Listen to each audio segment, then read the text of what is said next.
Hi guys, welcome to our lecture. How are you all? I hope you are all safe at home. In the previous class, we had learnt about historical background of commerce in the subcontinent. In that subdivisions we had seen are introduction, trade and traders in the Pandya dynasty, coastal trade in ancient Tamil Nadu, role of government during ancient Tamil Nadu, contribution of Kautilya to trade. Let's see the last class in short. Commerce has been in practice since the time immemorial. It's a part and parcel of human life. And then it started with barter system which means exchange for goods. Exchange goods for goods. Next one, Tamil Nadu was the founder of trade and commerce within and outside during the Sangam period. Now, the whole of commerce activity were emerged it into the cashless system through e-commerce and e-marketing. Then, in the early Indus Valley civilization, they had explained trade as Vaniyam or Vanipam and Vanigam in Sangam literature. The lot of literatures explained about the trade. Then, during the Sangam period, trade was conducted both internal and external, and they said that barter system as a Pandamatru Murai. Then they exchanged instead of money, they exchanged for the products instead of money was salt and cattle. Sometimes they had exchanged goods for paddy also. Then trade and traders in Pandya dynasty. In Pandya dynasty, trade and commerce was so common and it was a very familiar all over the world. They exported copper, cloth, salt, flour, etc. The place where the goods are sold are called Angadi. The day market was called Nalangadi, while the night market was called as Alangadi, and it was described as a sleepless city. Madurai was called as sleepless city and Iruperu named because whole 24 hours in a day was conducted with trade, was engaged with trade. Next topic, coastal trade in ancient Tamil Nadu. That is, in big cities like Poompuhar, they had two towns, one is Maruvurupakam and Pattinampakam. And also, they conducted international trade contract also. Boats like Padagu, Timili, Thoni, Ambu, Odumpani were used for domestic. Kalam, Marakalam, Vangam, Nave are used for the foreign trades. Next topic is role of government during ancient Tamil Nadu. Foreigners who transacted the business called Yavanas and Arabs who traded with the Tamils, they are called Jonagas. The role of the state in trade related to two aspects, namely adequate infrastructure and administrative machinery. During the Sangam period, the main trade routes were passing through the thick forest over Western Ghats. Main roads known as Peruvali and Kaverimpum was the chief port of the kingdom of Cholas. Next topic, contribution of Kautilya to trade is, it describes the economy in Mauryan Empire. According to Kautilya, trade in medieval India was centralized. They have to pay the duties on goods brought into the city and also be sold after payment of duty. Then the profit margin allowed for the traders ranged from 5% for indigenous goods and 10% for imported goods. Imported goods was encouraged because it will help to increase the standard of living of the people. Next topic today we are going to see is commerce and trade in North India. In India, it was very prosperous even during the medieval period from 12th to 16th century. Even there was the heavy interference of politics. The political people, they will interfere in the trading work of India. Then Balban was the first sultan who paved the way for in the dense forest and helped the traders and commercial caravans, the persons who are moving from one place to other place for the purpose of doing trade, they will carry the goods also. So Balban only first he paved the way for the people to move from one place to another. Then Alauddin Khilji, he brought a price for the products to a low ebb. Ebb means low level. There was a little reduction in the price level. Then Alauddin Khilji was encouraged the import of foreign goods from Persia, and he had given some subsidies for the goods, some allowances for purchasing the goods. Then Arabs played a very important role in India's foreign trade. They never discouraged the Indian traders like Tamils, Gujaratis, etc. Then the trade between coastal ports were in the hands and Marwaris and Gujaratis. Marwaris was a people who had a native of Rajasthan. Gujaratis, they belongs to Gujarat. So the overland trade with Central and West Asia lies in the hands of Multanis, who were Hindus, and Kursanis, who were Afghans, Iranians, and so on. Who is called as Multanis? They belongs to the city of Multan. They are emigrated from Multan during the region of Sultan Muhammad Begada. They belong to the cotton or salt traders. During the Sultan period, the trade was flourished because only in the Sultan period they introduced the currency system, which is used on the basis of silver and copper. Then the Moorish traveller described the teeming market of big cities in the Gangetic Plains, Malwar, Gujarat, and South India. Then there were important trade centers in India were Delhi, Mumbai, Ahmedabad, Sonar, Sonargun, Jaunpur, Lahore, and so on. Then the development of foreign trade led to the development of marketplace in the towns and villages. Because of this development, Indian handicrafts also was in the great demand in the good foreign markets, and also India imported many products like horses, dry fruits, precious stones, glassware, high grade textiles, raw silk, coral, scented oil, velvet, etc. from different countries like Kabul, Arabia, Europe, West Asia, and China. And also Indian products were exported to different countries. How we are exporting many different products from different places, no?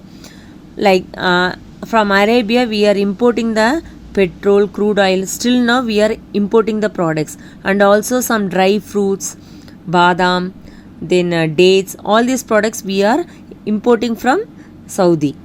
Then Indian products were exported like that. Indian products also we had exported to East Africa, Malaya, China, and Far East. Then trade was conducted through different land routes with Afghanistan, Central Asia, and Persia. And also India conducted foreign trade through land routes with Quetta, Khyber Pass, Iraq, and Bukhara.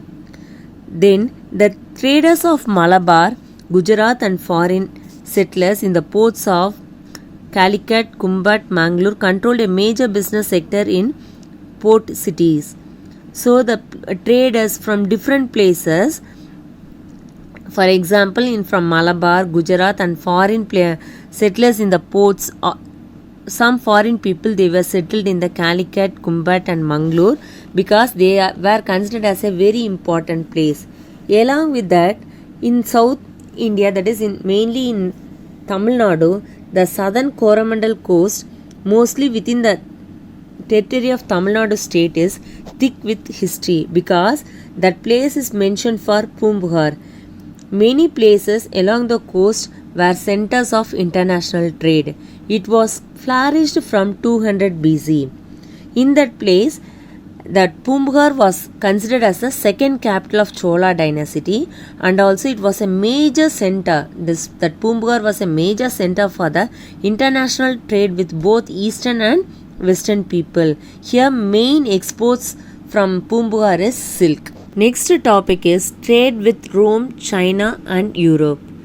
Rome and Greek traders frequented the ancient Tamil country and forged trade relations with ancient kings of Pandyas, Chera, and Chola dynasties. Chola had a strong trading relationship with Chinese Song dynasty. The Cholas conquered the Srivijaya Empire of Indonesia and Malaysia to secure a sea trading route to China. The meaning of this passage is Roman and Greek traders, they had a good relationship with Chera, Chola and Pandya dynasties, and Chola had a good and strong relationship with Chinese Song dynasty, and they conquered the Sri Vijaya Empire of Indonesia and Malaysia because to get the sea route to China. Then during the 16th and 18th century, Indian overseas trade was expanded in a very good way due to the trading with European companies. The discovery of all the sea routes from Europe to India via Cape of Good Hope by Vasco da Gama had far-reaching impact on the civilized world. During the 16th and 18th century, they introduced and discovered the new sea routes from Europe to India by Vasco da Gama on the sea route of Cape of Good Hope. It was very helpful to have a trade with Europe companies. Then the Portuguese came to India by the advent of other European communities. Then India was very familiar with the sea trade, and then it was the global trade of India with other countries in the international level was 55%, but now it was only 2%, that is in the 21st century. In the previous age, the global trade of India was 55%. The European merchants who came to India were not only individual but also by representing their governments, they came to India like British people. Then they gained a strong foothold in India's maritime trade by the virtue of their strong naval power. So they had a strong footpath. The Europeans who came through their governments, they had a strong foothold in the sea trade and developed their power. In the meantime, the commercial motives are also turned into territorial ambitions, like how the East India Company came into our country and they want to conquer the whole country under their control. After 100 years only we got independence. More than 100 years only we got the independence. Like that, Europeans, Portuguese, all the other people from abroad, they want to occupy our country. Then textile and shipbuilding also brought a big name and fame for our country in the 17th and 18th century. Then inch by inch, along with the Europeans, the East Indian people, that is the Britishers also, they gradually abolished the princely order in the Indian territories, because before the intervention of English East India Company, only our country was ruled by the kings and queens. But after the Britishers came gradually, they abolished the system of prince in the Indian territory. Then the demand for the Indian goods declined because they imported many products from their country and they want to have a market for their products. So Indian products were declined because of the British rule. Britishers put in place policies prohibiting the export of some goods, the popular goods like Indian textile goods, handicrafts, to Great Britain.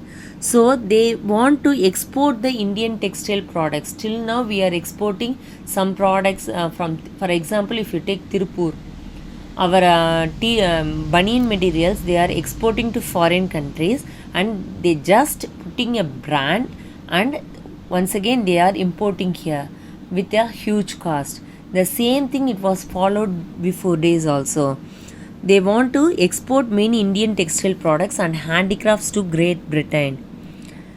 Then between 1600 to, that is 16th century to 19th century, The British East India Company led establishment and expansion of foreign trade all over the Asia. Along with India, all over Asia, they want to have a full control. So they had a full control over the all over Asia. Although initial interest of East India Company was aimed at reaping profit, their single-minded focus was establishing a trade monopoly throughout Asia Pacific made them heralding agent of British colonial imperialism. Though the East India Company first they came to our country only in the aim of selling the products, that is trade. Their only aim is to get and earn good profit on behalf of the trade. But after that they changed their mind. They focused to have a monopoly system throughout Asia. They announced Pacific was the heralding agent, recognized agent of British colonial imperialism. Now, next topic we are going to see is barter system. Barter system means it's nothing but exchange the goods for goods before the invention of money. If we are following the barter system, then we have to follow some certain conditions. First one, each party to barter must have surplus stock for the trade to take place. For example, if A is having 100 kgs of rice and he is going to use only 50 kgs of rice, he is having extra 50 kgs. Like that, in the same way, if B is having 100 kgs of wheat, but he is going to use only 50 kgs, but he is in need of rice, means then he can easily exchange a product with A. Then second condition is both the buyer and seller should require the goods each other desperately. That is double coincidence of wants.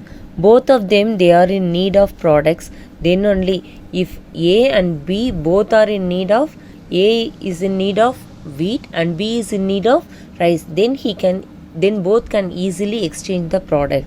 Third one, buyer and seller should meet personally to effect the exchange, because in olden days we don't have enough proper facility for transportation, so they have to meet personally. They cannot send the product from one place to other place before the invention of money as well as trade. So both buyer and seller should meet personally to get the exchange of goods. The next topic is constraints in barter system. Constraint means limitations. The barter system envisages mutual exchange of one goods to other without the intervention of money as a medium of exchange. It imposes certain constraints in the smooth flow of trade as explained below. Lack of double coincidence of wants. Second topic, non-existence of common measure of value. Third topic, lack of direct contact between producer and consumer. Fourth topic, lack of surplus stock. So the barter system gave some limitations. That means the mutual exchange of one goods to other goods. If it is a higher value or lower value, if they are in need of products, without the intervention of money, they just exchange the products. And also it follows some constraints, some limitations for the smooth flow of trade. First one, lack of double coincidence of wants. Unless two persons who have surplus have the demand for the goods possessed by each other, barter could not materialize. For instance, A is having a surplus of groundnut and B is possessing rice in surplus. In this case, A should be in need of rice possessed by B, as a later should exchange desperately need groundnut possessed by A. If this coincidence of does not exist, barter cannot take place. Same thing what we had explained above. If A is having the surplus of groundnut and B is having rice as a surplus, then both of them they are in need. If A is in need of rice and B is in need of groundnut, then they can easily exchange the product. If A don't want the rice and B don't want the groundnut, then there cannot be the coincidence of wants. So if both are in need of the product, then only it will be easy for them to exchange the products. Next topic is non-existence of common measure of value. In the barter system, they cannot find out the absolute and accurate value for the product. For example, if A is having fish, 1 kg of fish cost rupees 10 rupees, but B is having rice, the cost of the rice is 50 rupees means, then the value for each product it will differ. It will not be common. So it is very difficult to exchange the products with the barter system because we cannot equalize the value of the product.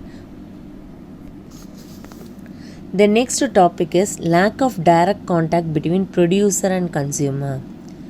It was very difficult for the producer as well as the consumer to meet face to face.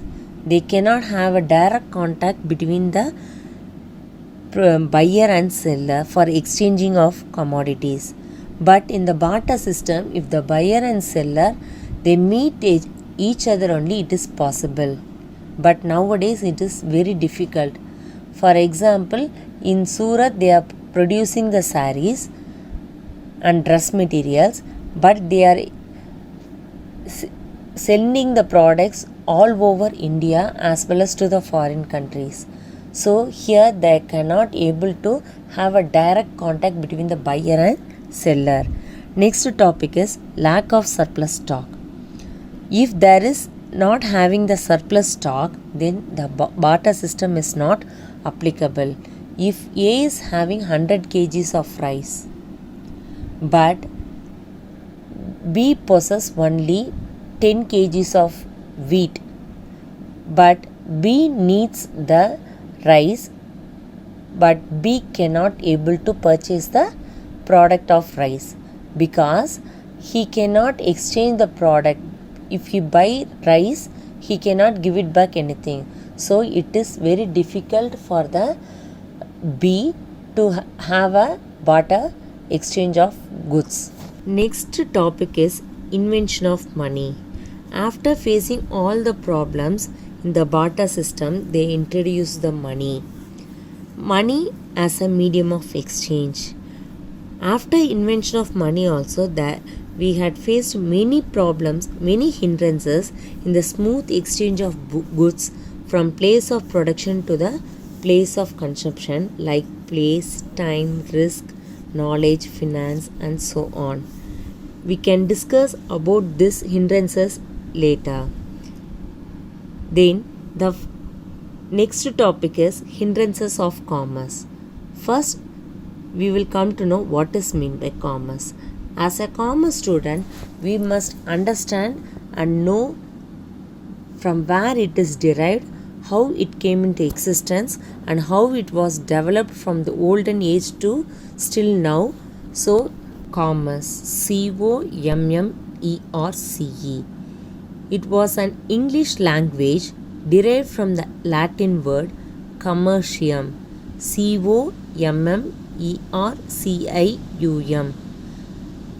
From this commercium, from come, that means together. Merx, M-E-R-X. Merx means merchandise.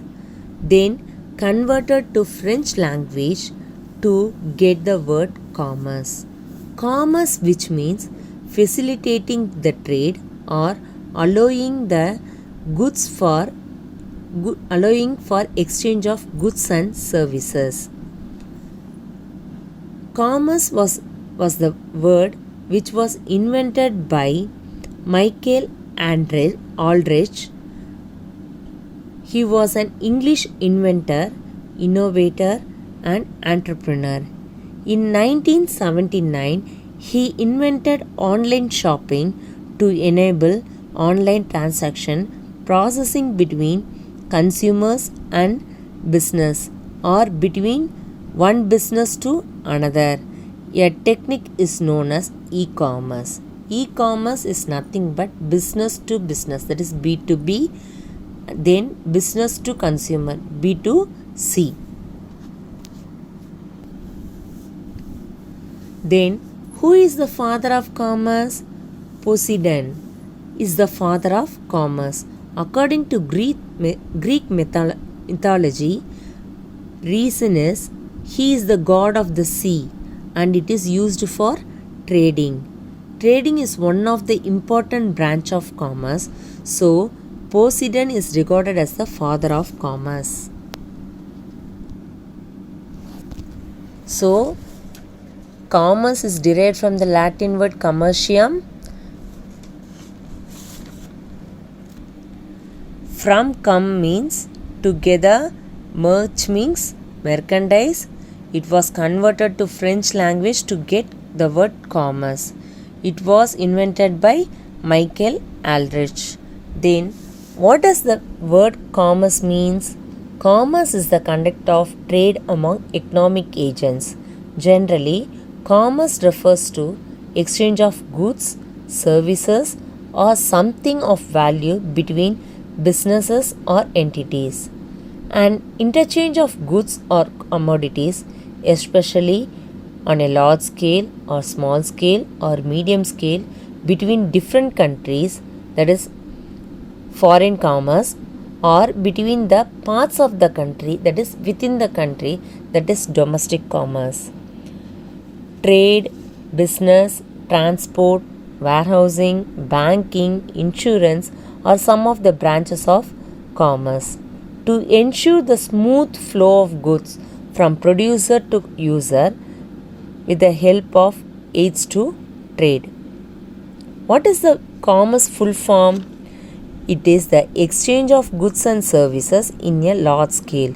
It includes all the legal, economic, political, social, cultural and technological system that operates either within the country or outside the country, that is international trade. In the economic sense, commerce refers to the economic of trade among economic agents. The next topic is hindrances of commerce. The main objective of an industry is to produce the goods and services to satisfy the customers or human wants. So, to reach the customer with goods and services is the main object of commerce. So, it serves as a valuable link between the producer and consumer. Commerce may be defined as organized system for the exchange of goods and services between the members of the industrial world. So, it comprises all the type of trade: internal trade, external trade, export trade, import trade, wholesale trade, retail trade, and many entrepreneurial services which aid and assist the trading activities like banking, transport, warehouse, insurance, and advertising. Next topic is elimination of hindrances of commerce. We are facing lot of problems in the commerce that should be eliminated, that should be solved. So, business consists of all the industries and commerce. It serves as an intermediary to remove the several hindrances and also solve many problems which helps in the production and distribution of goods. The various hindrances removed by business are as follows. The various hindrances are nearly are of 10. First one, hindrance of person, hindrance of place, hindrance of time, hindrance of risk of deterioration in quality, hindrance of risk of loss, hindrance of knowledge, hindrance of exchange, hindrance of finance, hindrance of developing the exact product, hindrance of both selection and delivery at doorsteps. Hindrance, that first topic, hindrance of person. Manufacturer do not know the place and face of the consumer. So, the manufacturer will produce the product in one place. he don't know about the consumer taste and preference, and also from where he is going to purchase the product also the manufacturer don't know anything. So it is very hard for the manufacturer to find the taste of the consumer. To solve this problem, the wholesaler and retailer will play a very important role by identifying the consumer taste. They will intimate to the manufacturer. In this place, the retailer will play a very important role to by knowing the taste, preference and location of the consumer. So the chain of middleman for solving the hindrance of person is wholesaler, agents and retailers. They establish the link between the producer and consumer. This wholesaler, agent and retailers play a valuable link between the producer and consumer. For this, hindrance of person is removed by the trade. The next topic is hindrance of place. So production takes place in one center and consumer are spread throughout the world, all over the country as well as throughout the world. For this one, rail, air, sea and land transport bring the products to the place of consumer. Because in the first topic itself we had said that the manufacturer will be in one place, they will produce the product, then the intermediaries, they will play an important role to deliver the products get the products from the manufacturer and deliver it to the consumer. Here, for delivering the products, we are in need of transport.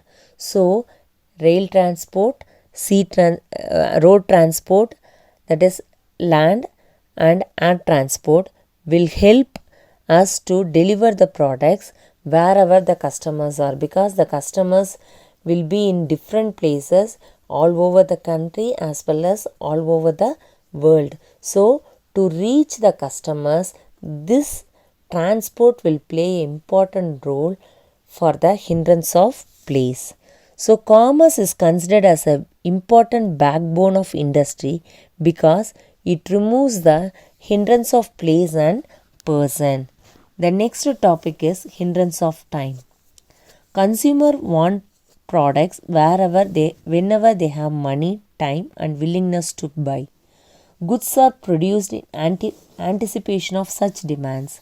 They are stored in warehouse in different regional centers so that they can be distributed at the right time to the consumers. So to remove the problem of time, and also according to the customers' wants and needs, the manufacturer have to produce the product. For example, sweaters.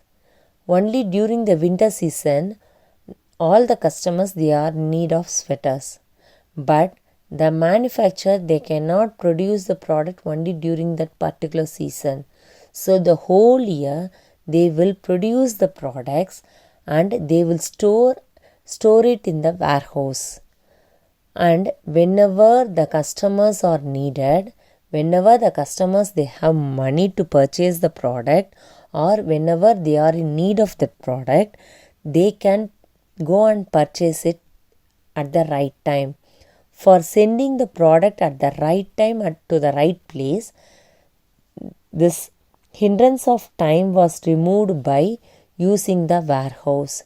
In the warehouse, that warehouse is a storing place to keep the products in a proper way. We have different type of warehouses all over the world as well as in India. That one we can see in the later lessons. The next topic is hindrance of risk of deterioration in quality. Deterioration means damage. If proper packing and modern air conditioned storage houses ensure that there is no deterioration in quality of products. Goods are protected against insects, rats and evaporation, etc. So all the products can be kept very properly in a proper packing method. And also if there are, for example, if you take the vegetables and fruits, they have to be kept in the air conditioned storage, otherwise after few days it will be destroyed. So the fruits and vegetables and which are the materials easily destroyable can be kept in the modern air conditioned warehouse. Then some products, all the products whatever we are going to sell in the market, that should be properly packed, and the goods can be protected with the help of warehouse against the insects, rats and evaporation, etc. Then the next topic is hindrance of loss. While we are keeping the products for doing business, sometimes it will be caused by fire, theft or floods or accident. It will bring huge loss to the business. Insurance companies serve to cover the risk of such losses.